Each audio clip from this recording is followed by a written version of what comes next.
Greetings, this is Daniel Kremer for Trailers from Hell, and welcome to my cave of forgotten cinema.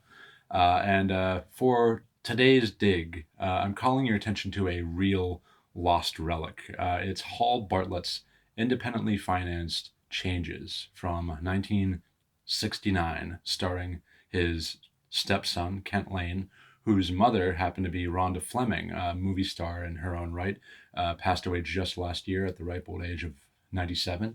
Also appearing a young debuting Marcia Strassman, later known as Mrs. Cotter. Others also know her as the mom from Honey, I Shrunk the Kids. And in a one-scene cameo appearance, Jack Albertson, Grandpa Joe himself, Chico and the Man. He had just won an Oscar for his role in The Subject Was Roses, Frank D. Gilroy. What's really of note here is the soundtrack. Joni Mitchell with Judy Collins performing her classic Both Sides Now, Tim Buckley, Kim Weston, Neil Young, and others. So, buckle your seatbelts. We're going to be zooming down Highway 1, top down in a convertible, thinking hard about Changes.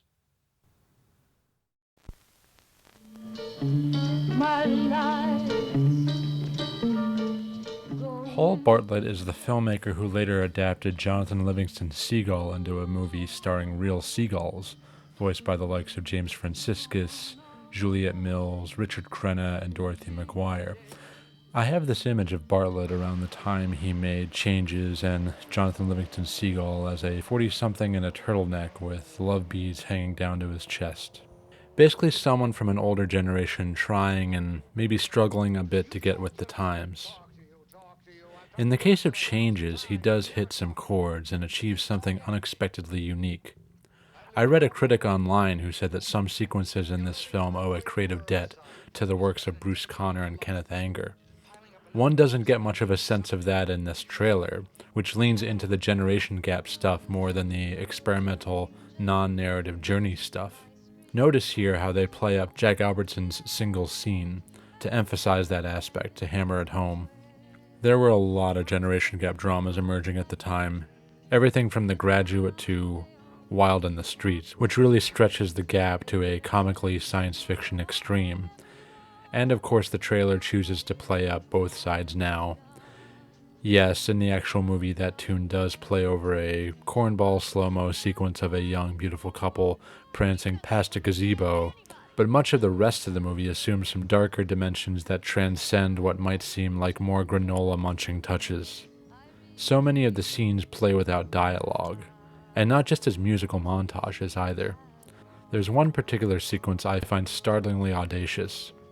Our hero hitches a ride with a black man, and as they drive in the car, they amiably converse, but we don't hear what they say.